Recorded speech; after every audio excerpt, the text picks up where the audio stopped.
آپ لوگ تھوڑا سا آگے آگے آ جائیں گے تاکہ جو پیچھے آئے گا پھر ان کو جگہ مل جائے گی. یا ربی لک الحمد کما ینبغی لجلال وجہک وعظیم سلطانک. اللہم ربنا لک الحمد بما خلقتنا ورزقتنا وانقذتنا وفرجت عنا. لک الحمد بالایمان ولک الحمد بالاسلام ولک الحمد بالقرآن. اما بعد فاعوذ باللہ من الشیطان الرجیم. بسم اللہ الرحمن الرحیم.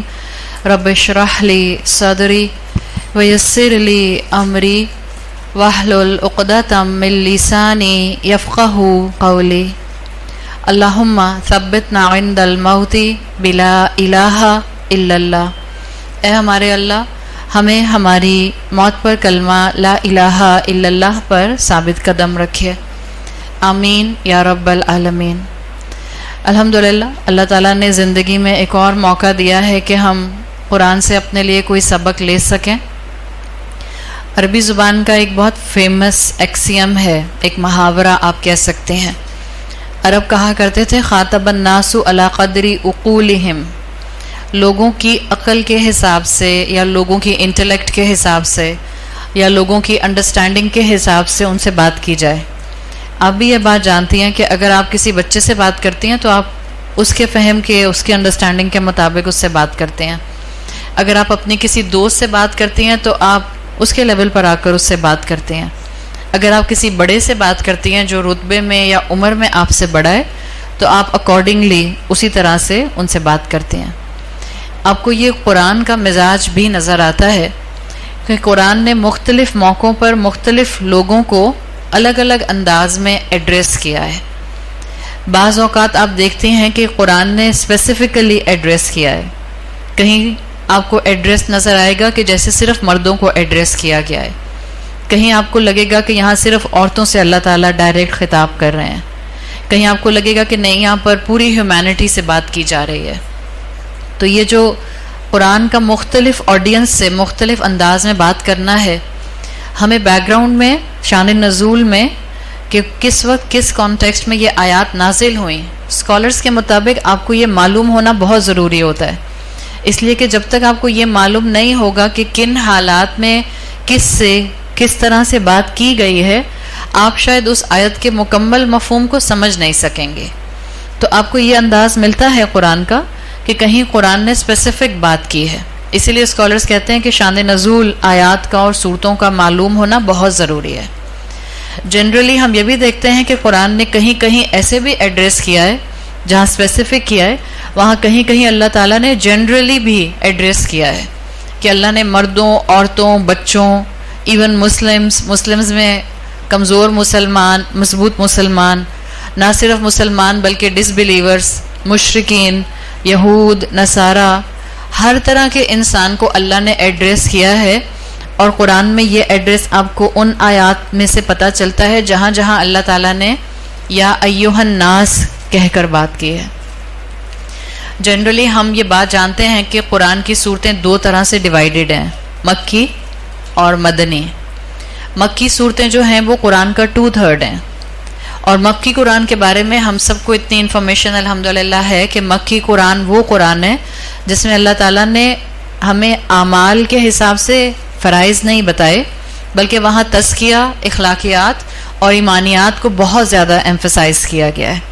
جو مکہ کا دور تھا، اگر آپ اس کو اپنے ذہن میں رکھیں گی تو مکی قرآن میں آپ کو یا ایھا الناس بہت زیادہ استعمال ہوتا ہوا ملے گا. مکی قرآن میں مسلمان اپریسڈ تھے، ان پر ظلم ہو رہا تھا، ان کو اجازت نہیں تھی کہ وہ اپنے اوپر ہونے والے ظلم کا بدلہ لیں. آپ کو معلوم ہے کہ آپ مسلمانوں کو مکی دور میں حکم دیا گیا تھا کفو ایدیکم، اپنے ہاتھوں کو روک کر رکھو. یعنی اگر تمہیں جان سے مارنے کی طرف بھی لے جایا جائے تو آپ کو برداشت کرنا ہے، صبر کرنا ہے. اور اگر آپ مکی قرآن کی آزمائشوں کو اپنے ذہن میں رکھیں گی تو آپ کو پتہ چل جائے گا کہ چاہے وہ حضرت صہیب الرومی تھے یا وہ حضرت بلال حبشی تھے یا اس کے علاوہ کوئی بھی صحابی تھے اس دور کے جنہوں نے بہت تکلیفیں برداشت کیں، لیکن جواب میں انہوں نے اپنے مالک کے اوپر یا ظلم کرنے والے کے اوپر ہاتھ نہیں اٹھایا. حضرت سمیہ اور حضرت یاسر کی جو اوریجنل واقعہ ہے ہم اس سب کو جانتے ہیں کہ حضرت یاسر کے ساتھ ابو جہل نے کتنا ظلم کیا تھا. اسلام کے پہلے شہید، ان کے دونوں بازو اور ان کے دونوں پاؤں 4 مختلف اونٹوں سے باندھ کے ان کو 4 الگ ڈائریکشنز میں اس نے بھگا دیا تھا.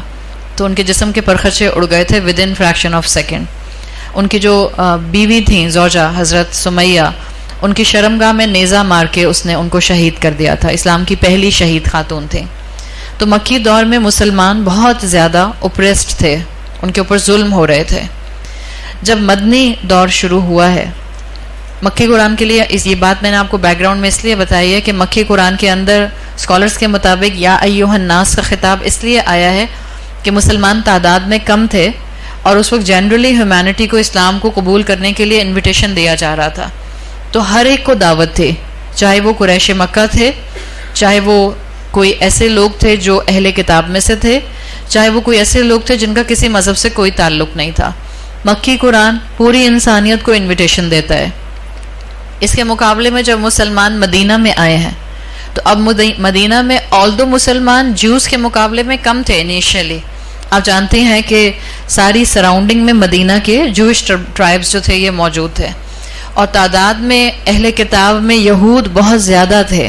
انیشیلی مسلمان کم تھے، لیکن جیسے ہی اللہ کے رسول صلی اللہ علیہ وسلم مدینہ میں داخل ہوئے ہیں، آپ کو گورننس، آپ کو اقتدار، آپ کو پاور شروع کے ادوار میں ہی مل گیا تھا.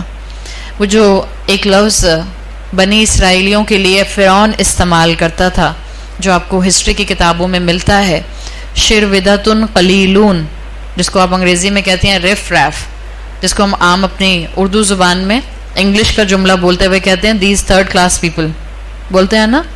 شرودۃ قلیلون اس کی عربی ہے، یعنی کسی کو بہت بے وقت کر دینا، کسی کو بہت ڈی ویلیو کر دینا، اور اس انسان کی سیلف رسپیکٹ کا کوئی خیال نہ کرنا اور کہنا کہ یہ تو رف ریف ہیں، بیکار لوگ ہیں، دیز تھرڈ کلاس پیپل.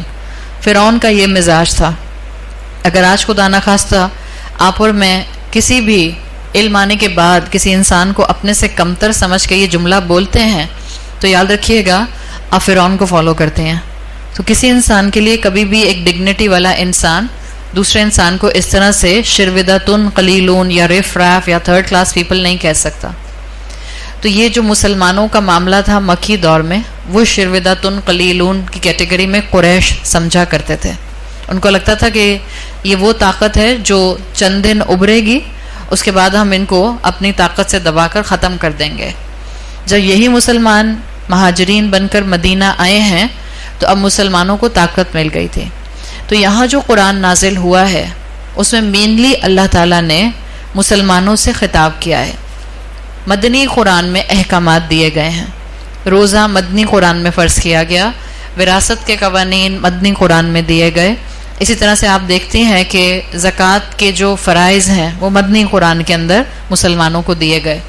تو مینلی مدنی قرآن مسلمانوں سے بات کرتا ہے، اور سائملٹینیسلی آپ دیکھتے ہیں کہ اہل کتاب کو ایڈریس کیا گیا ہے، اس لیے کہ مدینہ میں اہل کتاب موجود تھے. تو کہیں آپ کو مدنی دور کی صورتوں میں خطاب ملتا ہے یا بنی اسرائیل، یا کہیں آپ کو ملتا ہے یا اہل الکتاب. تو 2 مین آڈینس آپ کو مدنی قرآن کی نظر آتی ہے، جو آپ اگر آیات کو سمجھیں اور ان کو سمجھنے کے لیے ان کے ترجمے کو اور ان کے کانٹیکس کو دیکھیں تو یا ایھا الذین آمنوا یا اہل الکتاب یہ مدنی دور کا ایک اسپیشل ریفرنس ہے. مکی قرآن کا اسپیشل ریفرنس میں نے کیا بتایا تھا ابھی؟ یا ایھا الناس. آپ کو ریئرلی مدنی صورتوں میں یا ایھا الناس ملتا ہے، ریئرلی. لیکن جس چیز کو انشاءاللہ، جس آیت کو ہم انشاءاللہ آج ڈسکس کریں گے وہ سورۃ النساء کی آیت نمبر 1 ہے، پہلی آیت ہے. یہ وہ آیت ہے جس کو خطبہ نکاح میں بھی پڑھا جاتا ہے. یہ وہ آیت ہے جو مدنی قرآن کے کانٹریری آپ کو تھوڑا سا مختلف ایسنس دیتی ہے، اس لیے کہ یہ یا ایھا الذین آمنوا سے نہیں شروع ہوتی، یہ شروع ہوتی ہے یا ایھا الناس سے. جبکہ اگر آپ باقی سورۃ الناس کو اسٹڈی کریں، سورۃ النساء کو اسٹڈی کریں تو آپ کو پتہ چلتا ہے کہ مینلی پوری سورت مدنی دور میں مسلمانوں کو اسپیسیفکلی ایڈریس کر رہی ہے. وراثت کے قوانین آپ کو سورۃ النساء میں ملتے ہیں. گھر کے خاندان کے معاملات کو کیسے ہینڈل کیا جائے گا، سورۃ النساء میں آپ کو اس کے بہت سے احکامات ملتے ہیں. منافقین کے اوپر تقریباً 60 کے قریب آیات سورۃ النساء میں آئی ہیں. مسلمانوں کا جو معاشرہ ہوگا، اس کے انٹرنل اور آؤٹر افیئرز کو کیسے ڈیل کیا جائے گا، وہ آپ کو سورۃ النساء میں ملتا ہے. لیکن سورت کو شروع کرنے کا انداز اللہ تعالیٰ نے ریئر اور مدنی کانٹیکسٹ کے حساب سے یونیک استعمال کیا ہے کہ یہاں پر اللہ تعالیٰ نے مسلمانوں کو ایڈریس کرتے ہوئے سورت شروع نہیں کی. اللہ تعالیٰ نے یا ایھا الناس سے اس سورت کو شروع کیا ہے. اس ایک سورت کے اندر اس کئی طرح کے آپ کو آیات کے فلیورز ملتے ہیں، تو ڈیفینیٹلی آپ کو اپنے لیے مورل لیسن بھی بہت مل جاتے ہیں. اس طرح سے ایک آیت کے اندر ہی، جو آیت انشاءاللہ ہم اس وقت پڑھیں گے، اس میں اٹسل بہت سے سبق ہیں. ہم کوشش کریں گے کہ ہم اپنے ساتھ جتنا بھی اس کا مین ایلیمنٹ سبق کے پوائنٹ آف ویو سے لے جا سکیں وہ ہم لے کر جائیں. اگر پوری آیت ہو جائے گی جتنا میں کرانا چاہ رہی ہوں، انشاءاللہ ہم پوری آیت کو کر لیں گے. میں نے 5 بجے ابھی آپ کو بتا دیا کہ مجھے کلوز کرنا ہے اپنی ٹاک کو، اس لیے کہ یہاں دوسری کلاس ہے. اگر پوری نہیں بھی ہو سکے تو ہمارا ایمان ہے کہ قرآن پڑھنے والے کا اور قرآن سمجھنے والے کا مزاج ایسا ہونا چاہیے کہ اس کے سامنے ایک آیت بھی اور ایک آیت سے ایک سبق بھی اگر اس کو مل جاتا ہے اور وہ اس کی زندگی کا حصہ بن جاتا ہے، تو آپ کی اور میری زندگی میں پازیٹیوٹی لانے کے لیے وہ ایک لیسن بھی کافی ہوتا ہے. تو ہم اللہ کا نام لے کر آیت کو سمجھنا شروع کریں گے، لیکن اگین اپنا ایک مائنڈ سیٹ ضرور بنائیے، اور ہو سکتا ہے اسی آیت کو سمجھنے کے حوالے سے ہمارا ایک مائنڈ سیٹ بن جائے کہ قرآن کو جلدی ختم نہیں کیا جاتا، قرآن کے کورسز کو جلدی ختم کر کے بیک ٹو اسکوائر ون زندگیوں میں نہیں جایا جاتا. جیسے ہم عام طور پر کہتے ہیں، بچے زیادہ کہتے ہیں میں جلدی سے نماز پڑھ لوں پھر آتی ہوں. جب گھر میں کوئی فنکشنز ہوتے ہیں، شادیاں ہو رہی ہوتی ہیں، تو سب سے مشکل کام ایسے میں نمازیں پڑھنا ہوتا ہے. زیادہ تر ہم خواتین بھی یہی کرتی ہیں، ہم کہتے ہیں جلدی سے نماز پڑھ کر آتی ہوں. تو نہ تو نمازیں جلدی میں پڑھی جاتی ہیں، ہاں ہم کمزور انسان ہیں، بہرحال کبھی نہ کبھی ہم سے نمازیں تیز پڑھی جاتی ہیں. ہم نے مزاج اپنا بنانا شروع کرنا ہے، کوشش اپنی ڈالنی ہے. آگے اس کوشش کے اندر برکت ڈالنے والا رب جو ہے وہ اوپر بیٹھا ہے، اور اللہ سے ہم امید یہی رکھتے ہیں کہ ہم پرفیکٹ انسان نہیں بن سکتے، ہم صرف بہتری کے راستے پر چلنے کے لیے اپنی کوشش و جدوجہد کر سکتے ہیں. تو ایک زندگی کا اصول بنا لیں کہ جو بات جس جگہ اچھی سننے کو مل جائے، جتنی سننے کو مل جائے، اس بات کو اپنی زندگی کا حصہ بنانے کی زیادہ فکر کیجیے. تو انشاءاللہ اسی پوائنٹ آف ویو سے اگر ہم سورۃ النساء کی اس پہلی آیت کو سمجھنا شروع کریں، تو اللہ تعالیٰ نے سورۃ النساء کی آیت کو شروع کیا ہے یا ایھا الناس سے، اور اس کے بعد اللہ نے اگلا جملہ، اگلا لفظ جو استعمال کیا ہے، پہلے تو ایڈریس کیا اے انسانوں، یا ایھا الناس اتقوا اللہ، اللہ کا تقوی اختیار کرو، اللہ کے بارے میں کانشیس ہو جاؤ. اور اللہ کے بارے میں جو کانشیس ہو جائے گا، جو اللہ کی بات کو سننے کے لیے تیار ہو جائے گا، اللہ تعالیٰ نے آگے فرمایا اتقوا ربکم الذی خلقکم، یا ایھا الناس اتقوا ربکم الذی خلقکم، اے لوگو اللہ کا تقوی اختیار کرو جس نے تم کو پیدا کیا ہے. اب میں نے جو آپ کے سامنے مدنی اور اس وقت مکی صورتوں کا ایک سنوپسس رکھا ہے، اس کا سارا مقصد اس آیت پر فوکس کرانا تھا. جنرلی ہم اگر یہ بات سنیں، 2 جملے سنیں کہ کیا مسلمانوں کو اللہ کا تقوی کرنا چاہیے، جملہ نمبر 1، یا نان مسلمز کو بھی اللہ کا تقوی کرنا چاہیے، جملہ نمبر 2. تو ہماری انفارمیشن کے مطابق صحیح جملہ کون سا ہے؟ پہلا والا نا، پہلا والا. بیکاز اگر ہماری انفارمیشن یا جتنا ہم اسلام جانتے ہیں، اگر آپ سے ایک گیدرنگ کے اندر یہ سوال کیا جاتا ہے کہ آپ قرآن کی طالب علم ہیں، آپ قرآن کی کلاسز میں جاتی ہیں، آپ قرآن کی آڈیوز سنتی ہیں، یہ بتائیے کون سا جملہ ٹھیک ہے؟ کیا صرف مسلمانوں کو اللہ کا تقوی کرنا چاہیے، یا کسی بھی انسان کو جس کا اسلام سے تعلق نہیں ہے، چاہے وہ کوئی بھی انسان ہے، کسی بھی مذہب سے تعلق رکھنے والا ہے، کیا اس کو بھی اللہ کا تقوی کرنا چاہیے؟ جنرلی ہمارا جواب یہ ہوگا کہ دوسرا جملہ ٹھیک نہیں ہے. یہی ہوگا نا، اس لیے کہ ہم یہی سمجھتے ہیں کہ اللہ کا تقوی وہی کر سکتا ہے جو اللہ کو پہچانتا ہے. جب آپ سورۃ النساء کی اس آیت پر غور کریں گے تو اللہ تعالیٰ نے یا ایھا الذین آمنوا اتقوا ربکم نہیں کہا اے ایمان لانے والو، اے مسلمانوں، اے کلمہ پڑھنے والو، اپنے رب کا تقوی کرو. اللہ نے تو ہر انسان کو کہا ہے یا ایھا الناس اتقوا ربکم. جتنے بھی لوگ ہیں، قرآن نے تمام انسانوں کو اللہ کے بارے میں، اور اللہ کا یہاں پر نام اللہ نہیں آیا، کیا آیا ہے؟ رب آیا ہے. دا رب از دا چیریشر، از دا کریٹر، از دا نریشر. وہ رب وہ ہے جو الٹیمیٹ اتھارٹی رکھنے والا ہے. میجورٹی انسان اس وقت دنیا میں کریٹر گاڈ کو مانتے ہیں، آنر گاڈ کو نہیں مانتے ہیں. مسلمان الحمدللہ کریٹر گاڈ کو بھی اللہ کہتا ہے، اور آنر گاڈ کو بھی، جو میرے 1 to 1 ڈیلی بیسس کے معاملات سنبھالتا ہے، ہمارے لیے وہاں پر بھی اللہ ہی کی ہستی موجود ہے. تو اللہ نے یہاں پر ہر انسان کو یہ بات کہی ہے کہ ہر دنیا کے انسان کو اللہ کا تقوی کرنا ہے. ان سمپل ورڈز، ہر دنیا کے انسان کو اللہ کے لیے کانشیس ہونا ہے. اگر مسلمانوں کو یہ بات معلوم نہیں ہوگی اور کوئی نان مسلم آپ سے یہ کہے گا کہ ایک مسلمان کسی نان مسلم کو تقوی کرنے کے لیے کیسے کہہ سکتا ہے، ہم خام خواہ میں اپولوجیٹک ہو جائیں گے. ہم کہیں گے شاید ہم ایکسٹریمسٹ ہو گئے، اس لیے ہم کسی نان مسلم کو بھی کہہ رہے ہیں کہ اللہ کا تقوی اختیار کرو. سو اگین بات وہی ہے، قرآن پر قرآن ختم کرنے کی بات نہیں ہے، قرآن کو ان ڈیپتھ سمجھنے کی بات ہے، قرآن کے الفاظ کو اپنی زندگی کا حصہ بنانے کی بات ہے. اللہ نے پوری انسانیت کو اپنے آپ سے کانشیس کرنے کے لیے یہ آیت دی ہے. یہ تو مسلمانوں کا کام ہے کہ باقی انسانوں تک اس میسج کو پیار، محبت، انٹلیکٹ، وزڈم، طریقے سلیقے سے لے کر جائے.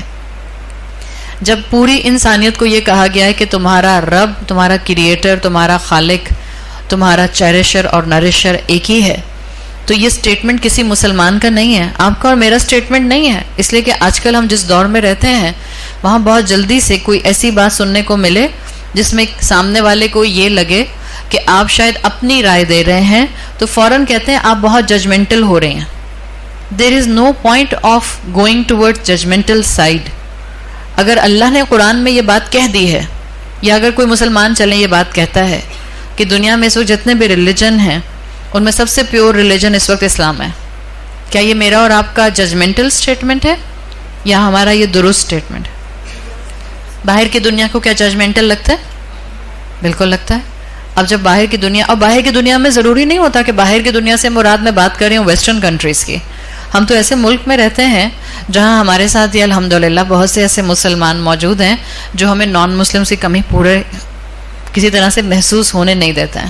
بہت سی ایسی یوتھ موجود ہے جو جہاں آپ اپنی بیٹی اپنے بیٹے کے کسی فرینڈ کو ٹوکنے لگتی ہیں تو آپ کی بیٹی آپ کو روک دیتی ہے، اماں آپ اتنی ججمنٹل کیوں ہو رہی ہیں، کیوں کہا آپ نے میری فرینڈ سے. یہ کامن ایک سینیریو اس وقت ورلڈ وائڈ بلڈ ہو گیا ہے. اس سینیریو میں اگر کوئی آپ سے کہتا ہے کہ یہ آپ کا سٹیٹمنٹ کہ اس وقت دنیا کے اوپر جتنے بھی ریلیجن ہیں اس میں سب سے پیورسٹ اسلام ہے، اور وہ آپ سے کہتا ہے کہ آپ ججمنٹل ہو رہے ہیں، then you should have the knowledge, تاکہ آپ اس انسان کو بتا سکیں یہ میں نہیں کہہ رہی، یہ تو اللہ نے قرآن میں کہا ہے. اور اگر آپ کا بلیف ہے کہ قرآن is the word of God, definitely ہم اپنی سراؤنڈنگ میں اس مسلمان کی بات کر رہے ہیں جو قرآن پر زبان سے ہی صحیح، دعوے کی شکل میں ہی صحیح ایمان رکھتا ہے. آپ اس کو قرآن کی آیت سنا دیجئے. اللہ نے خود قرآن میں فرمایا ہے ان الدین عند اللہ الاسلام. اب اللہ کے نزدیک اگر کوئی پیور دین رہ گیا ہے تو وہ اسلام ہے. تو یہ کسی مسلمان کا ججمنٹل سٹیٹمنٹ نہیں ہے. بالکل اسی طرح سے اگر آج آپ یہ بات سمجھ جاتے ہیں کہ ٹیکنیکلی دنیا کے ہر انسان کو اللہ کے لیے کانشیس ہونا ہے، کریٹر کے لیے جو ہے وہ واچفل رہنا ہے، مائنڈفل رہنا ہے، کریٹر کا احساس اور تقوی کرنا ہے، تو یہ آپ کا سٹیٹمنٹ نہیں ہے، یہ قرآن کا سٹیٹمنٹ ہے.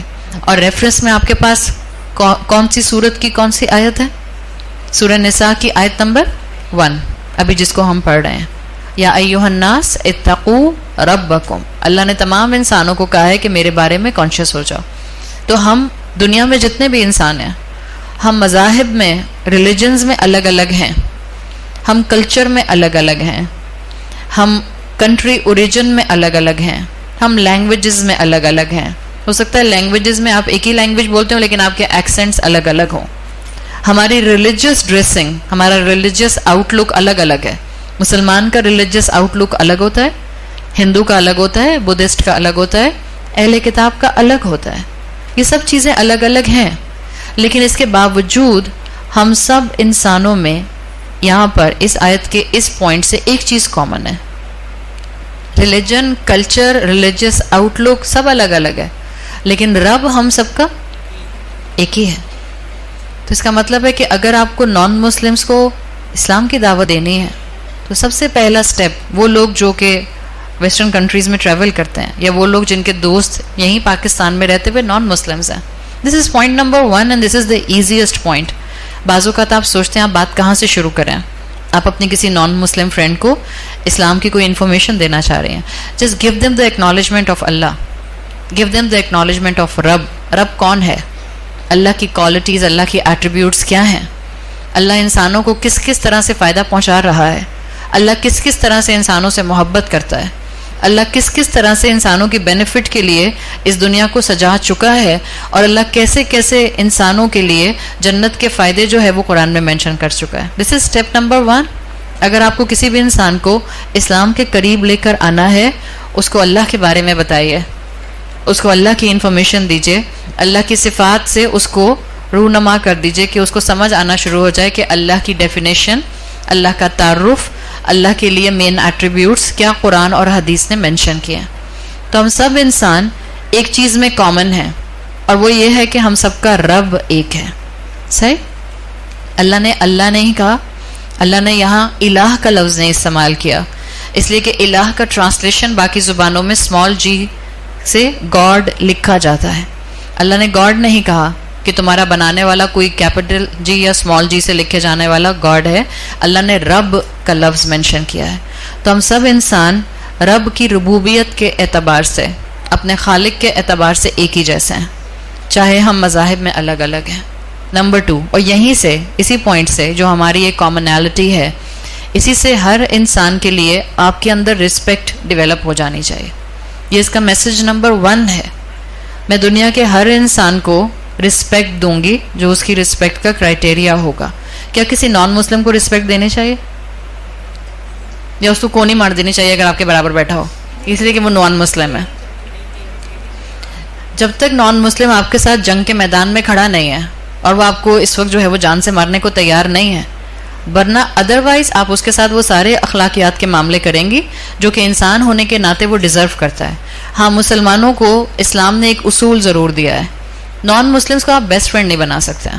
دیٹس دا کی پوائنٹ ان مسلم آئیڈینٹی. آپ اپنے نان مسلم نیبر کے ساتھ کھانا بھیج دیا, آپ کو وہ سامنے نظر آتا ہے, آپ نے ہیلو ہائی کر لیا, آپ نے کوئی تحفہ بھیج دیا, آپ نے اپنے کسی اوکیشن پر اس کو بھی انوائٹ کر لیا, یہ سب ہو سکتا ہے. آپ نے اس کے ساتھ آفس میں ایک ساتھ ٹائم گزارا, وہ آپ کا کولیگ ہے, وہ آپ کا کلاس فیلو ہے, وہ آپ کے ساتھ اسکول یونیورسٹی میں پڑھتی ہیں, یہ سب ہو سکتا ہے. دیر از اے پاسبلٹی. لیکن ایک مسلمان بچہ, ایک مسلمان عورت یا ایک مسلمان مرد کسی نان مسلم کو اپنا بیسٹ فرینڈ نہیں کہہ سکتا, بیکاز بیسٹ فرینڈ کی ڈیفینیشن بالکل الگ ہے نا. جو آپ کا بیسٹ فرینڈ ہوتا ہے گریجولی آپ اس کو فالو کرنا شروع کر دیتے ہیں. سو آپ نے نان مسلم کے ساتھ اتنا ریلیشن شپ پہچان لیا, یہ جو اللہ نے ہمیں رب کے ذریعے ایک دوسرے سے کنیکٹ کر دیا ہے کہ ہمیں ہر انسان کی رسپیکٹ کرنی ہے. دوسرا پوائنٹ جو اللہ تعالیٰ نے اس آیت میں ہمارا کامن رکھا ہے تمام انسانوں میں, اللہ نے کہا الذی خلقکم من نفس واحدہ, اللہ نے تم کو ایک نفس سے پیدا کیا ہے. یہ نفس واحدہ کس کے لیے بولا اللہ نے؟ ہم سب کس کی اولاد ہیں؟ آدم علیہ السلام کی.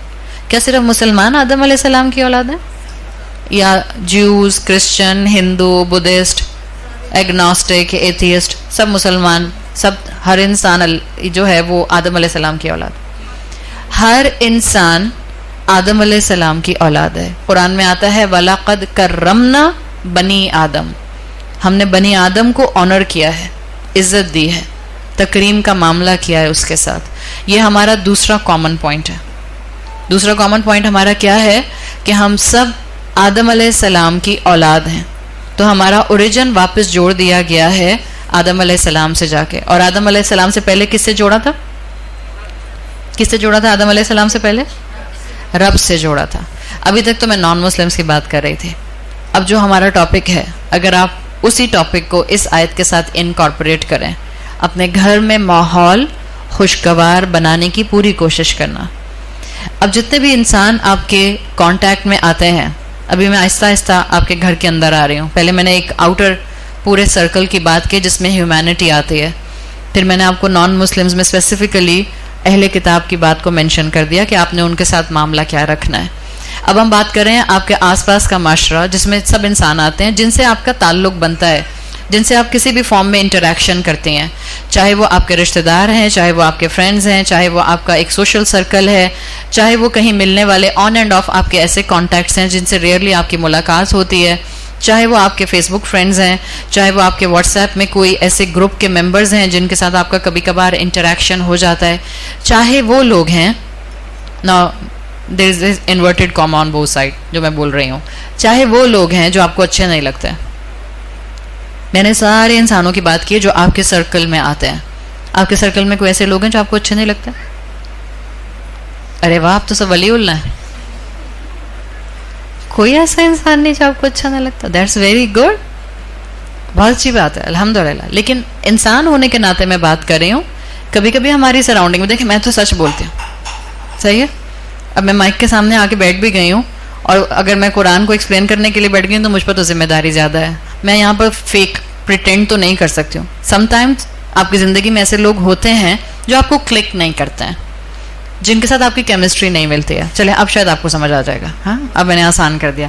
پہلے ذرا زیادہ کروڈ ہو گیا تھا کون سے لوگ جو آپ کو اچھے نہیں لگتے. حالانکہ اگر میں آپ سے آپ کے گھر میں ڈرائنگ روم میں بیٹھ کے, لاؤنج میں بیٹھ کے پوچھتی کوئی ایسا ہے جو آپ کو اچھا نہیں لگتا, آپ کہتی ہاں ہاں ہاں بتاؤں کون کون ہے, ایک لمبی لسٹ بتا دیتے. چلیں ہم ایسے لوگوں کی بات کریں جن سے ہماری کیمسٹری نہیں ملتی ہے, جن سے ہم بار بار انوائے ہو جاتے ہیں, جو ہمارے لیے آزمائش کا ذریعہ بن جاتے ہیں. یہ جو میں نے ابھی سارا سرکل بتایا تھا, تمام وہ لوگ جو آپ کے فرینڈز, ریلیٹیوز, آپ کی جان پہچان کے لوگوں میں یا ان لوگوں میں آتے ہیں جن کو آپ کہتی ہیں کہ ان سے میری کیمسٹری نہیں ملتی, یہ سب لوگ, یہ سب اللہ کی مخلوق ہیں.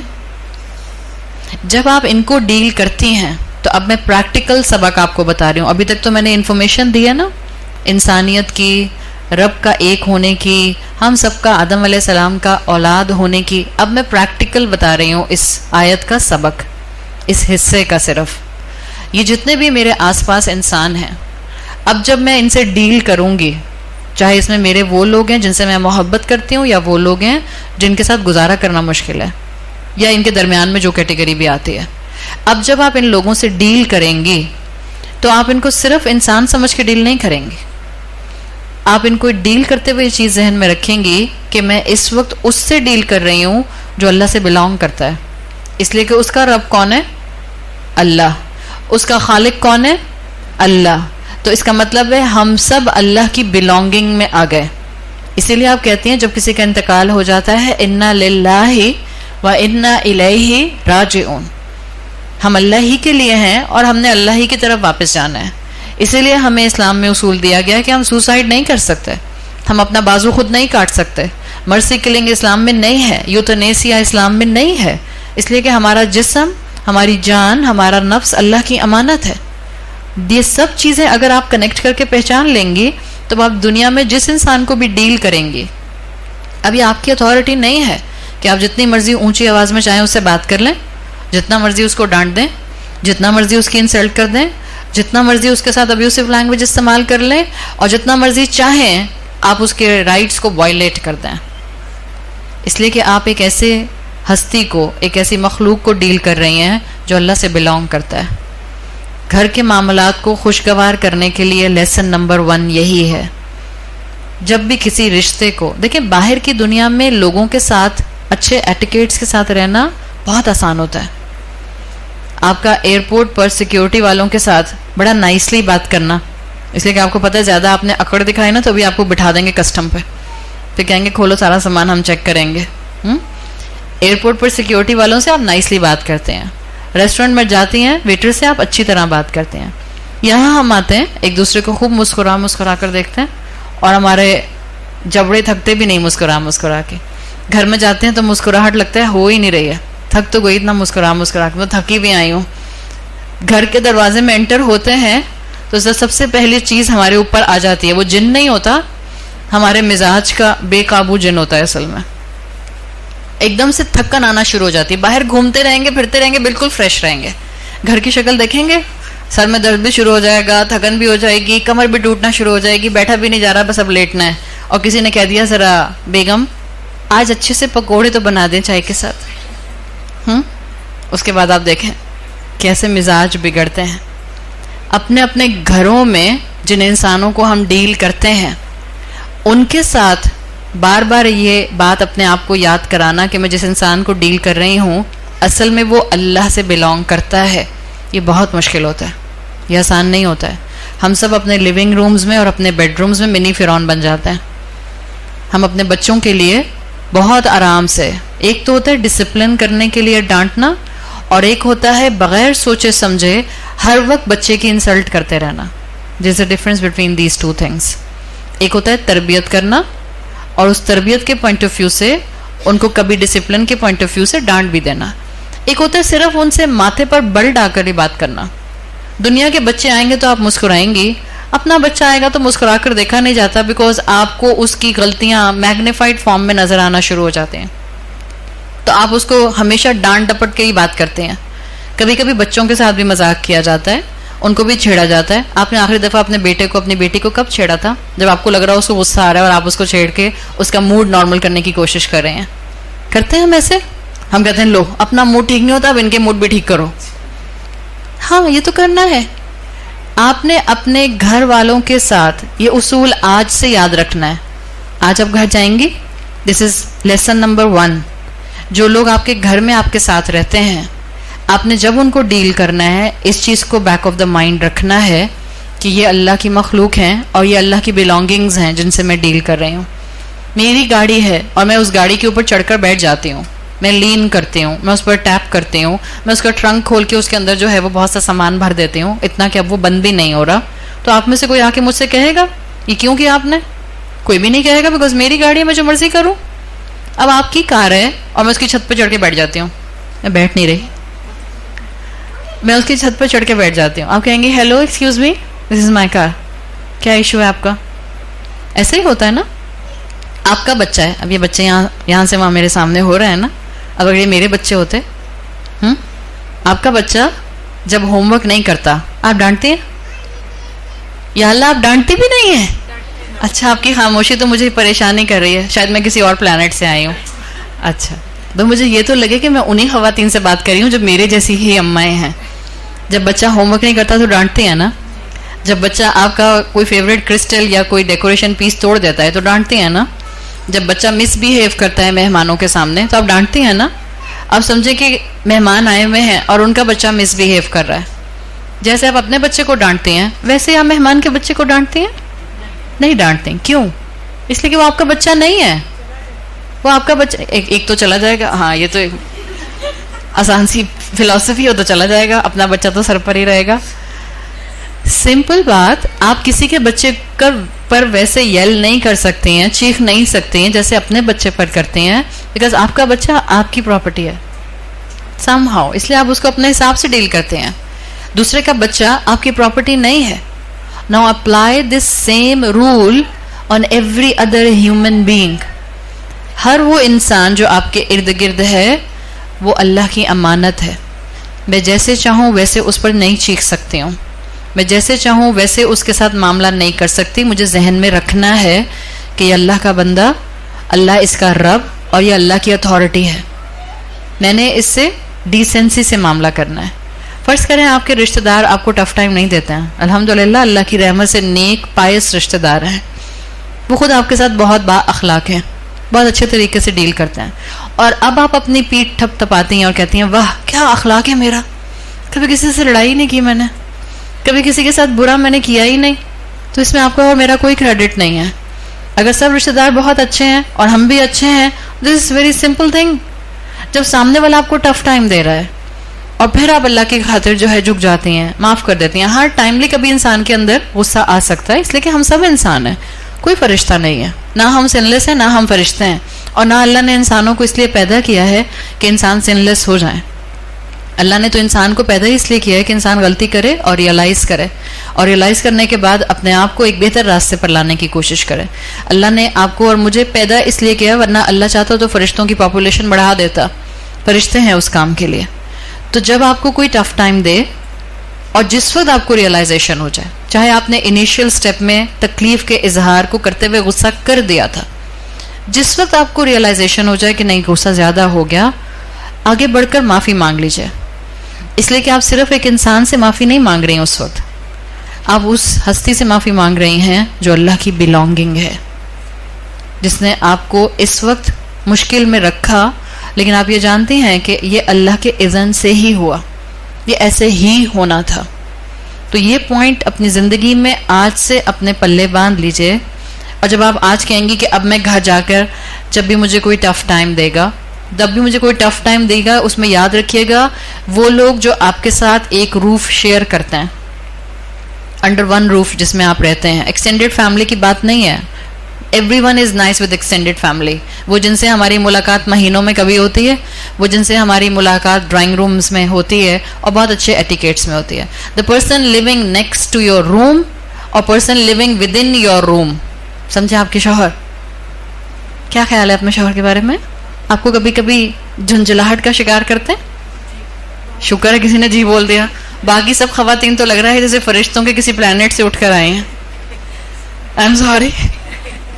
یا تو میں بہت ہی امپریس ہو جاؤں گی اور مجھے لگے گا میں بہت اس کرسی کے قابل نہیں ہوں.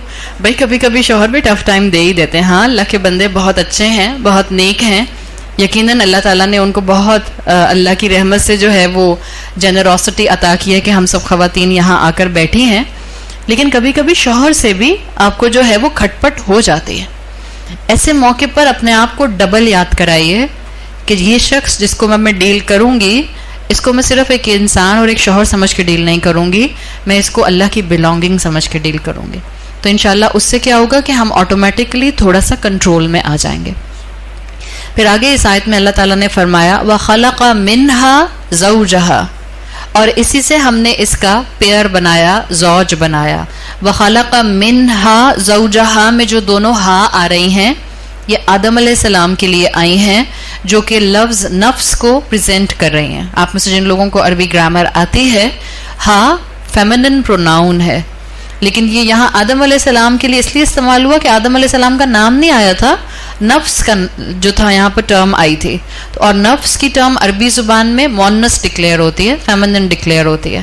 تو یہ یہاں پر جو الفاظ آئے ہیں وَخَلَقَ مِنْهَا زَوْجَهَا، یہ اصل میں آدم علیہ السلام کے لیے آئے کہ اللہ نے انہی سے ان کا پیئر، ان کا زوج پیدا کیا.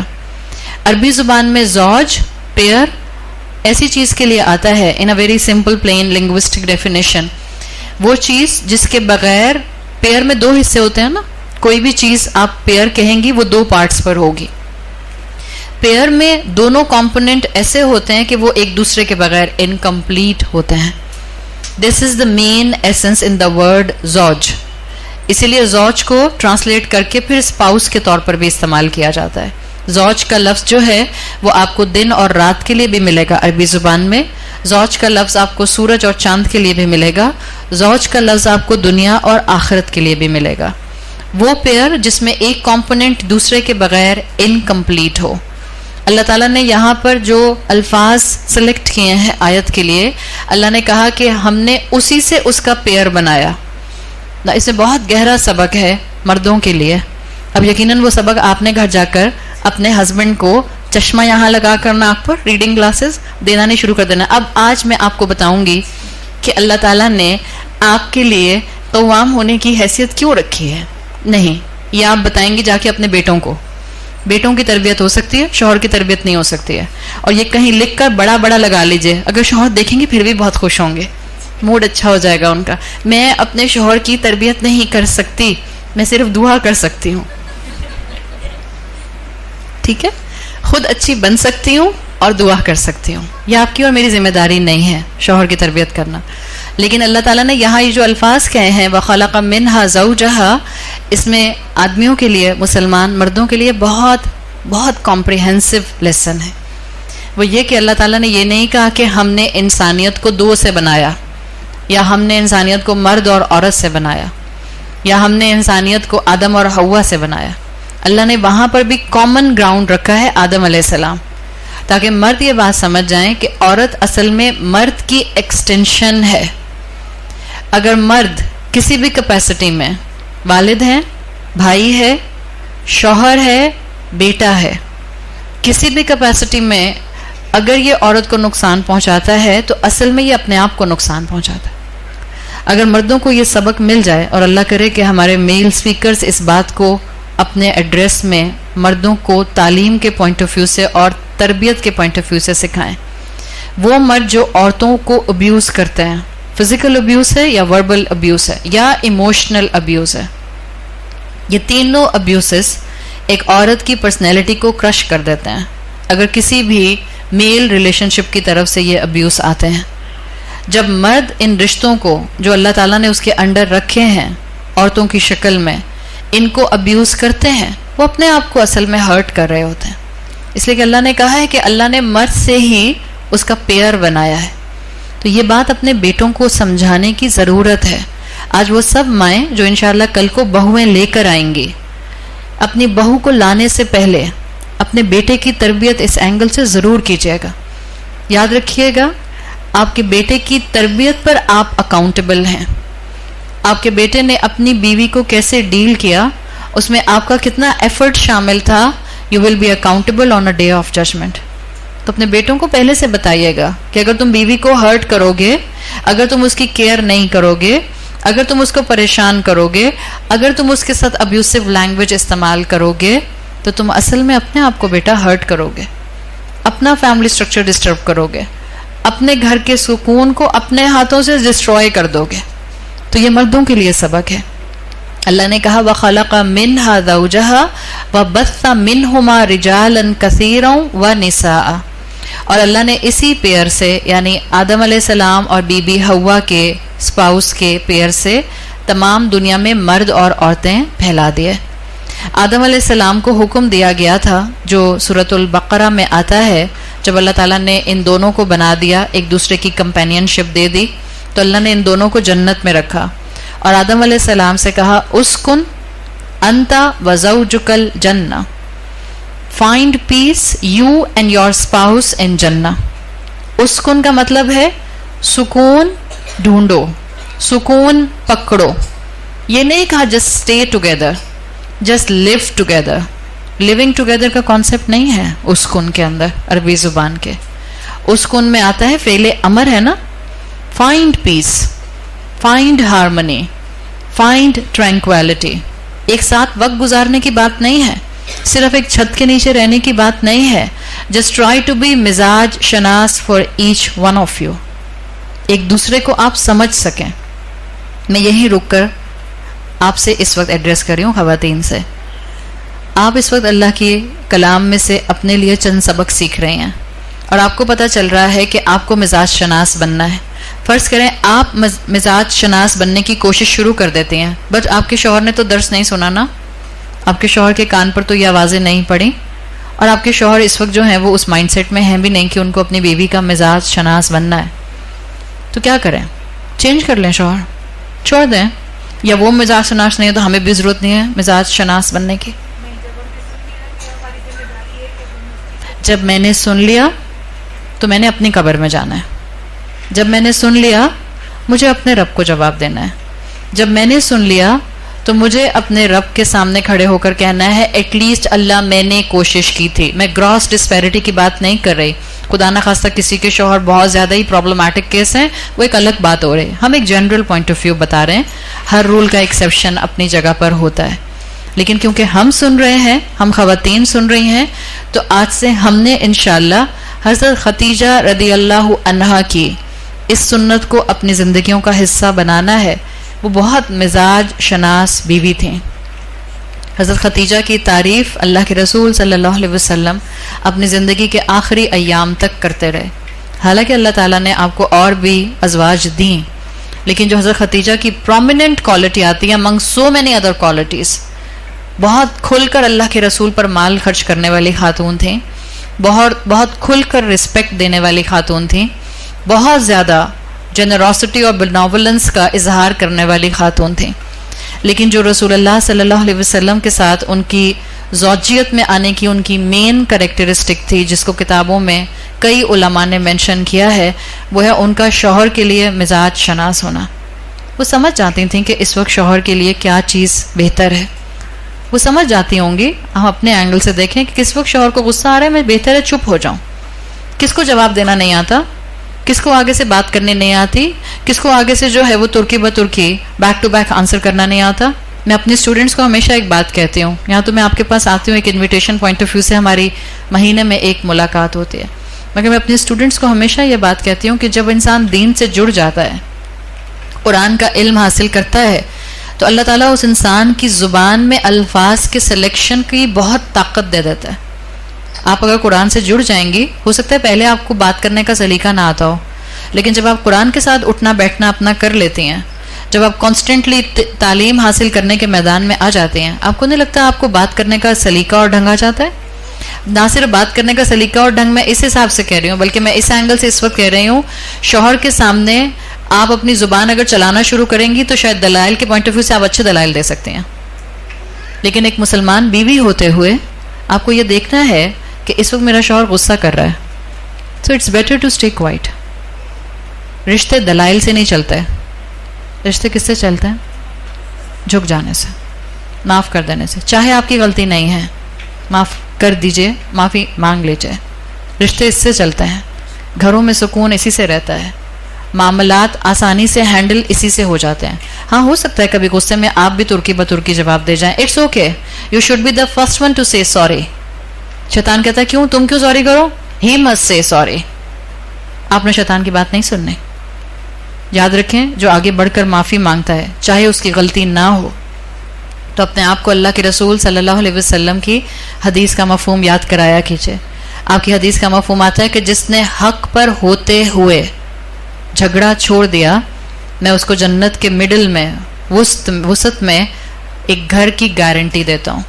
جس نے حق پر ہوتے ہوئے اپنا جھگڑا چھوڑ دیا, اس لیے کہ انا کے ساتھ رشتہ نہیں بچتا, ہیوملٹی کے ساتھ ہمبل ہو کر رشتہ بچایا جا سکتا ہے. تو اللہ تعالیٰ نے یہاں پر آدم علیہ السلام اور بی بی حوا کے تھرو ہمیں رولنگ دے دی ہیں کہ اگر آپ چاہتے ہیں کہ آپ کے گھر میں, آپ کے ریلیشن شپ میں سکون آئے, آپ کو ایفرٹ کرنی ہوگی. اسکن, پٹ یور ایفرٹ, آپ کو محنت کرنی ہوگی. شوہر آپ کا لباس ہے اور آپ شوہر کا لباس ہیں. اگر لباس چبھ رہا ہو, پہنا جاتا ہے؟ نہیں پہنا جاتا. اگر لباس آپ کو سردی گرمی سے نہ بچائے, وہ لباس آپ کو اچھا لگتا ہے؟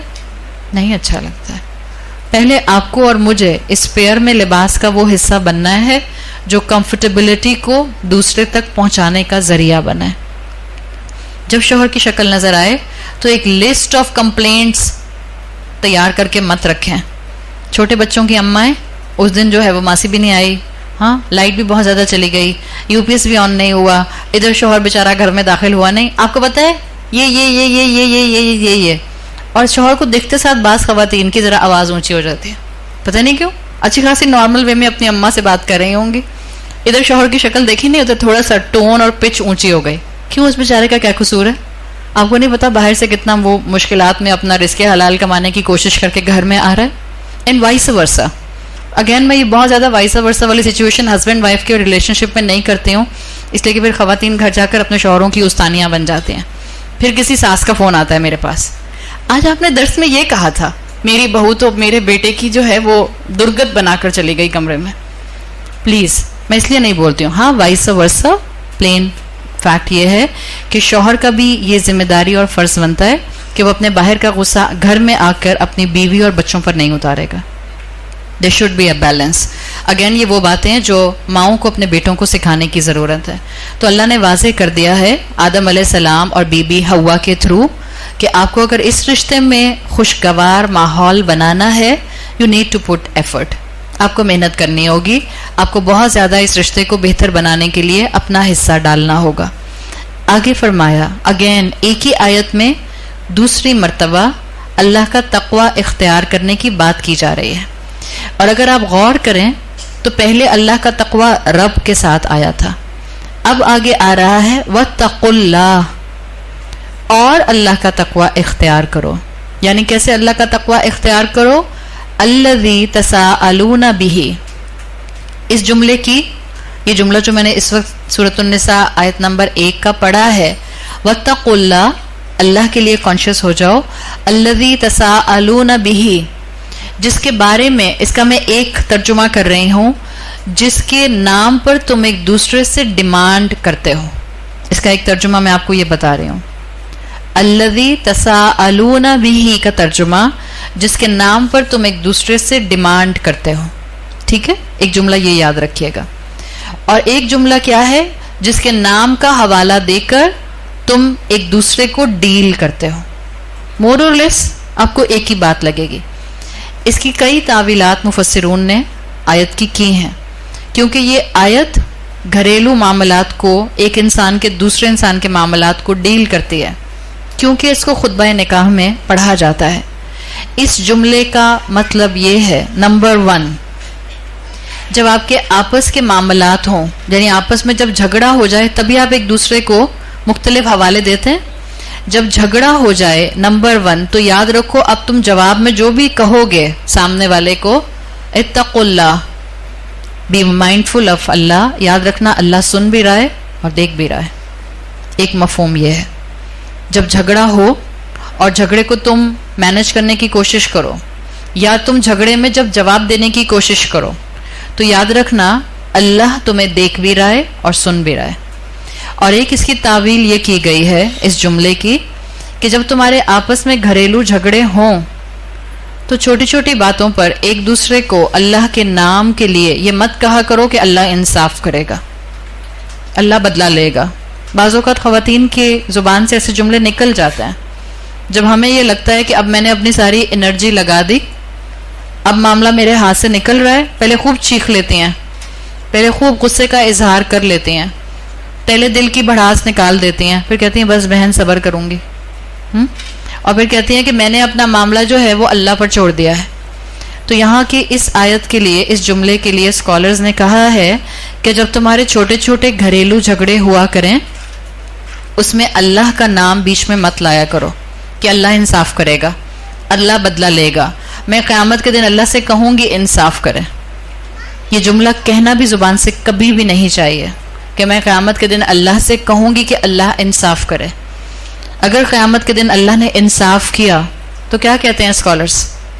قرآن اور احادیث کا ایسنس یہ بتاتا ہے کہ اگر قیامت کے دن اللہ نے انصاف پر معاملہ کیا تو جنت میں کوئی نہیں جا سکے گا. حدیث کا مفہوم آتا ہے روز محشر ایک شخص کو لایا جائے گا جو بہت نیک انسان تھا, بہت نیک انسان, اور اس انسان کی تمام نیکیوں کو میزان کے ایک سائٹ پر ڈال دیا جائے گا, اور اللہ فرشتوں کے ذریعے اس سے پوچھے گا کہ بتاؤ تم اپنے اعمال کی بیسس پر جنت میں جانا چاہتے ہو یا اللہ کی رحمت کی بیسس پر. اس انسان کو خیال آئے گا کہ میری نیکیاں بہت ہیں, تو وہ فرشتوں سے کہے گا کہ میں اپنے اعمال کی بیسس پر جنت میں جانا چاہتا ہوں. جب وہ یہ کہے گا تو اس کی ایک نعمت, آنکھوں سے دیکھنے کی طاقت, اس کی آنکھیں لا کر میزان کے دوسری طرف ڈال دی جائیں گی, اور میزان کا دوسرا پلڑا اتنا جھک جائے گا کہ اس کی اتنی نیکیاں جس کی بیسس پر وہ سمجھ رہا تھا کہ وہ جنت میں پہنچ جائے گا, ان کا کوئی وزن اس ایک نعمت کے برابر نہیں رہ جائے گا. سورہ ابراہیم میں آتا ہے وَإِن تَعُدُّ نِعْمَةَ اللَّهِ لَا تُحْصُوهَا, تم اگر اللہ کی ایک نعمت کو بھی گننے بیٹھو گے تم اس کا شمار, اس کا کاؤنٹ نہیں کر سکتے ہو. تو ہم میں سے کوئی انسان بھی اپنی نیکیوں کی بیسس پر جنت میں نہیں جا سکتا ہے. ایک مرتبہ صحابہ کے سامنے اللہ کے رسول صلی اللہ علیہ وسلم نے اسی طرح کا مفہوم کہا.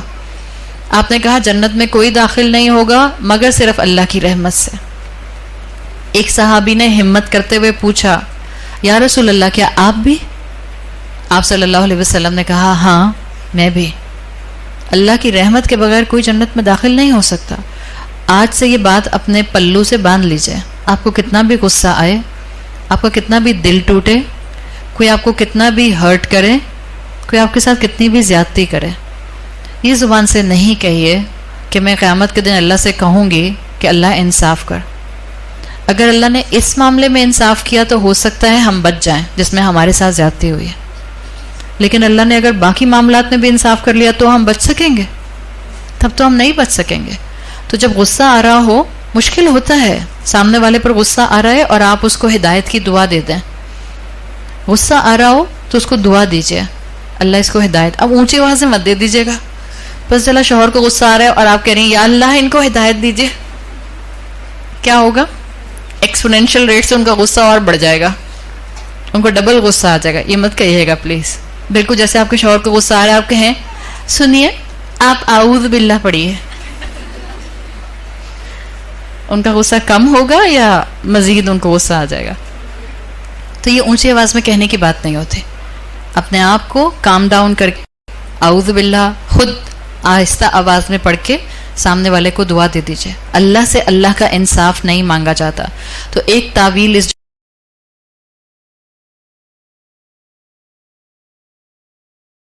جو اللہ نے کہا ہے وَاتَّقُوا اللَّهَ الَّذِي تَسَاءَلُونَ بِهِ, کہ جب تمہارے آپس کے جھگڑے ہوں, مفسرون کہتے ہیں ان چھوٹے چھوٹے جھگڑوں کے اوپر اللہ کے انصاف کو درمیان میں یا اللہ کی قسم کو درمیان میں مت لایا کرو, اس لیے کہ تمہارے آج کے جملے کہے ہوئے تم خود بھول جاؤ گے, لیکن اللہ کے ہاں وہ ثبت کر لیے جائیں گے, لکھ لیے جائیں گے, اور پھر تمہارے لیے وہ آخرت میں مشکل کا باعث بنیں گے.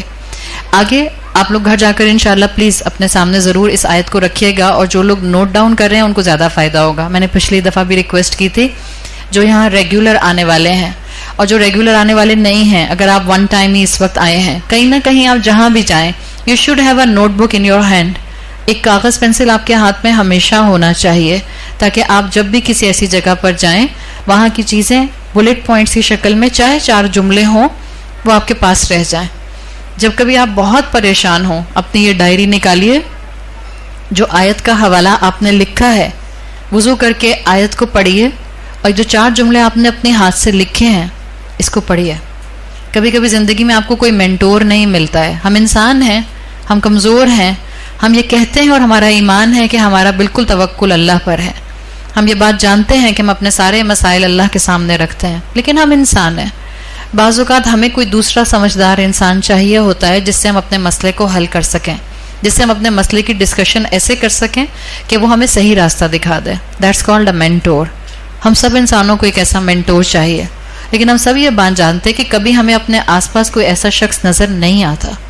جب کبھی ایسا ہو وضو کیجئے, قرآن کی آیت جس کا آپ نے درس سنا ہے بہت اچھے طریقے سے صحیح تجوید اور تلفظ کے ساتھ اس کی تلاوت کیجئے, اور جو 4-5 جملے آپ نے اپنے ہاتھ سے لکھے ہیں اس کو 1 دفعہ 2 مرتبہ 3 مرتبہ پڑھیے. آپ دیکھیے آپ کو کوئی نہ کوئی گائیڈنس اللہ کی طرف سے ضرور ملے گی. دیٹ ول بی انشاءاللہ your guide book in future. جب کبھی کسی ایسی ٹاک میں جائیں اس کتاب کو اپنی زندگی کا حصہ ضرور بنائیں. صحیح. اگر آپ اس آیت کو دیکھیں گی تو اس آیت میں جو دوسرا فریز شروع ہوا ہے وَاتَّقُوا اللَّهَ سے, یہاں پر ایک آیت کے شروع میں کہا گیا ہے اللہ کا تقوی اختیار کرو. کس بات پہ؟ الَّذِي تَسَاءَلُونَ بِهِ.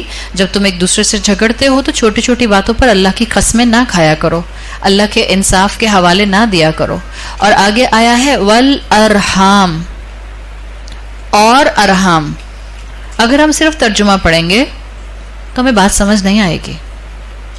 اللہ کا تقوی کرو اور چھوٹی چھوٹی باتوں میں ایک دوسرے سے ڈیمانڈ مت کرو اس کے نام پر.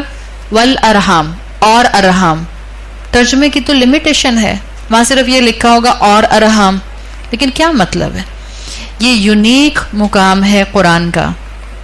قرآن میں مور دین 200 ٹائمز تقوی سے ریلیٹڈ الفاظ آئے ہیں, تقوی کے مولڈ کے مختلف الفاظ آئے ہیں. یہ واحد مقام ہے جس کے لیے اسکالرز کہتے ہیں کہ اللہ کے تقوی کرنے کے ساتھ ساتھ ارحام کا تقوی کرنے کی بات کی گئی ہے. آپ میں سے جن لوگوں کو عربی گرامر آتی ہے, ارحام کے لیے یہاں کہا جاتا ہے کہ یہ اللہ کا بدل کے طور پر لایا گیا ہے, بدل اشتمال کے طور پر لایا گیا ہے, عطف بیان کے طور پر لایا گیا. یعنی آیت کے اس حصے میں اللہ نے 2 چیزوں کا تقوی کرنے کا کہا ہے, اللہ کا اور ارحام کا. ارحام رحم کی جمع ہے. رحم کس کو کہتے ہیں؟ رحامیم. عورت کے ووم کو کہتے ہیں, جو آپ کا ووم ہے جس کو آپ یوٹرس کہتے ہیں, عورت کے ووم کو, سٹمک کو نہیں کہتے. بعض ایزی انگلش ٹرانسلیشنز کے اندر کبھی کبھی ووم کی جگہ سٹمک لکھا ہوتا ہے, but it's not stomach, it's actually uterus, اگر آپ سمجھنا چاہتے ہیں. ارحام رحم کی جمع ہے. رحامیم اس کا روٹ ورڈ ہے, اور یہ وہی روٹ ورڈ ہے جس سے اللہ کے 2 نام بنے ہیں, الرحمن الرحیم. یہ وہی رحم کا لفظ ہے جس کے لیے حدیث قدسی آتی ہے.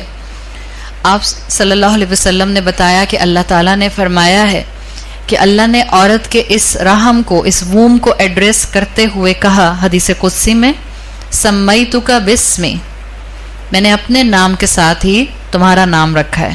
یعنی اللہ کا ایک نام الرحمن ہے، تو اللہ نے عورت کو جو ووم دیا ہے اس ووم کو ایڈریس کرتے ہوئے اللہ نے کہا کہ اللہ نے اسی روٹ ورڈ سے اس ووم کا نام رکھا ہے جس سے اللہ نے اپنا نام رکھا ہے. ووم جو ہوتا ہے اس کا تعلق پریگننسی کے ساتھ تو ہوتا ہی ہے، لیکن جب آپ پریگننسی کی بات کرتے ہیں تو 3 ریلیشن شپس آٹومیٹکلی سامنے آتے ہیں. ایک پریگننٹ عورت جس کے ووم میں بچہ ہے، تو ایک ہے عورت، دوسرا ہے وہ بچہ جو ماں کے ووم میں ہے، اور تیسرا ہے اس بچے کا باپ، اس لیے کہ والد کے بغیر پریگننسی نہیں ہوتی ہے. تو اللہ تعالیٰ نے یہاں پر اسپیسیفکلی گھر کے معاملات میں جہاں اپنا تقوی کرنے کو کہا ہے، وہاں اللہ تعالیٰ نے رحمی رشتوں کے لیے کیئرفل ہونے کی بات کی ہے. وہ تمام رشتے جن کا تعلق ووم سے ہے، بہن بھائیوں کا رشتہ جتنا بھی ہوگا اور جتنے رحمی رشتے ہوں گے، ان سب کے لیے کیئرفل ہونے کے لیے یہ آیت اللہ تعالیٰ نے ان الفاظ کے ساتھ ہمیں قرآن میں دی ہے. Be watchful for all the relationships related to your womb. آپ جب بھی ان رشتوں کو ڈیل کریں گی، آپ کیئرفلی ڈیل کریں گے. بہن بھائی بھی آ جائیں گے، آپ کی خالہ بھی آ جائیں گی، آپ کے وہ تمام رشتے بھی آ جائیں گے جن میں آپ کا رشتہ جو ہے وہ والد کی طرف سے پھپھو کی طرف جاتا ہے، چچا کی طرف جاتا ہے، تایا کی طرف جاتا ہے. آہستہ آہستہ ایکسٹینڈڈ فیملی میں چلے جاتے ہیں نا. بٹ اگر ہم اس کو مین کنسائز گھر کی چھت کے ساتھ رکھیں، سب سے پہلے اسکالرس کے مطابق یہ جو اللہ تعالیٰ نے یہاں کہا ہے بی واچفل فار یور ارحام آلسو، اس میں مین پوزیشن پر اسکالرس کہتے ہیں ماں موجود ہے. اپنی ماں کا خیال رکھیے، اور ماں کی جو اخلاقی سٹینڈنگز ہیں ہم دین میں ان کا مقام جانتے ہیں. سب سے پہلے ماں کا خیال رکھا جائے گا. اور اگر ہم گھر کے معاملے میں دیکھیں تو اپنے بیٹوں کو یہ بات آپ کو بچپن سے ہی سکھانی ہے کہ جہاں ان کو ماں کو رسپیکٹ کرنی ہے، وہاں ان کو اپنی بیویوں کو بھی ایکسٹرا کیئر کے ساتھ رکھنا ہے. بیویاں پریگننٹ ہوں تو اب وہ ارحام کی کیٹیگری میں آ گئی ہیں. اب شوہر ان کے ساتھ جو ہے وہ ڈانٹ ڈپٹ کا، ابیوسو ہونے کا، کیئر نہ کرنے کا معاملہ نہیں کر سکتے. وہ تمام مرد، اور ان کے ساتھ جب ان کی مائیں شامل ہو جاتی ہیں تو اللہ تعالیٰ ہم سب کو ہدایت دے، وہ تمام مرد جو اپنی بیویوں کو بیٹیاں ڈیلیور کرنے کے اوپر تانے دیتے ہیں. آج بھی جہاں دنیا 21 سینچری میں کہاں سے کہاں پہنچ گئی ہے، دنیا اس وقت جو ہے وہ ورچوئل یونیورسٹیز کے ساتھ ساتھ اس وقت پورا ایک AI کا سیٹ اپ ڈیولپ کر رہی ہے، آرٹیفیشل انٹیلیجنس کا. دنیا ہارنس کر رہی ہے اس پلانٹ کے بعد دوسرے پلانٹس کو، اور ہم اتنی آبسلیٹ سوچ کے ساتھ ہیں. ہمیں اتنی بھی سائنس معلوم نہیں ہے کہ بیٹا یا بیٹی ہونے کا تعلق عورت سے نہیں مرد سے ہوتا ہے. اور میں اس وقت عورتوں کو خاص طور پر ایڈریس کر رہی ہوں، اس لیے کہ بیٹوں کی ماؤں کو زیادہ پریشانی ہوتی ہے. یہ معاملات اللہ کے ہاتھ میں ہیں، یہ معاملات اللہ نے اپنے کنٹرول میں رکھے ہیں. اگر کوئی بیٹا یا اگر کوئی شوہر اپنی بیوی کو اس بات کا تانا دیتا ہے، یا اگر کوئی ساس اپنی بہو کو اس بات کا تانا دیتی ہے، اصل میں آپ ارحام کا تانا اس کو دے رہے ہیں. اس مرد نے اس ارحام کی قدر نہیں کی جس کو اللہ نے یہاں تقوی کرنے کے لیے کہا ہے. اس مرد نے سورہ نساء کی اس آیت کو وائلیٹ کیا ہے. اس مرد نے جس نے اپنی بیوی کو پریگننسی میں یہ تانا دیا یا پریگننسی کے بعد یہ تانا دیا، یا جس نے اپنی بیوی کے ساتھ کسی بھی طرح سے کوئی ایکسٹرا کیئر کا معاملہ اس کی پریگننسی میں نہیں رکھا بلکہ غافل رہا کہ بیوی کا خیال رکھنا تھا، اس نے انسٹیٹیوشن آف میرج کو وائلیٹ کیا ہے جو اللہ نے اس کو قوام ہونے کی صورت میں رسپانسبلٹی دی تھی. تو یہ ذمہ داری ہم پر ہے، اس لیے کہ ہم مائیں ہیں اور ہمارے ہاتھوں میں اگلی نسل کی تربیت ہے. یہ پوائنٹ یہاں پر بہت کلیئر ہے سمجھنا کہ جب عورت کا احترام نہیں ہوتا، چاہے وہ ماں کی شکل میں ہو یا بیوی کی شکل میں ہو، تو معاشرے کی کسی عورت کا احترام نہیں ہو سکتا. جو مرد گھر میں عورتوں کی عزت نہیں کرتے، وہ باہر نکل کر سڑک پر چلنے والی عورت کی عزت کیسے کریں گے؟ ہمارے لیے کہنا بہت آسان ہے کہ باہر کا معاشرہ بہت خراب ہے. باہر کا معاشرہ کس کی تصویر ہے؟ ہم میں سے ہر ایک کے گھر کی تصویر ہے. اپنے گھروں کو نکھاریے اور اپنے گھر سے پہلے اپنے 5 فٹ کے جسم کو نکھاریے. باہر کے معاشرے میں اللہ کی اوبیڈینس نہیں آ سکتی, رسول کی محبت نہیں آ سکتی صلی اللہ علیہ وسلم, جب تک کہ میرے دل میں اللہ کی اوبیڈینس اور رسول اللہ صلی اللہ علیہ وسلم کی محبت نہیں آئے گی. تو یہاں ارحام کو ویلیو کیا گیا ہے کہ ہمارا کام ہے کہ ہم ان تمام رشتوں کو جو ان کے ساتھ جڑے ہوئے ہیں, رحمی رشتے, ہم ان کے ساتھ ایکسٹرا کیئرفل ہو جائیں, ایکسٹرا کوشیس ہو جائیں, اور جو سن رہا ہے اس پر زیادہ ذمہ داری آ جاتی ہے. اسی ارحام کے پوائنٹ آف ویو سے میں آخری بات کروں گی, پھر میں بس آیت کے آخری حصے پر جاؤں گی. اس ارحام میں اللہ تعالیٰ نے, اسکالرز کہتے ہیں, عورتوں کے لیے بھی بہت گہرا سبق رکھا ہے, اس لیے کہ اتقوا الارحام ہے نا, رحم کا تقوی کرو. ہم عورتوں کے پاس یہ ووم ہے. آپ میں سے کسی کی شادی ہوئی یا نہیں ہوئی, آپ میں سے کسی کے بچے ہیں یا نہیں ہیں, آپ ان میرڈ ہیں یا آپ چائلڈ بیئرنگ ایج سے نکل چکے ہیں, یوٹرس ہم سب کے پاس ہے, یہ رحم ہم سب کے پاس ہے.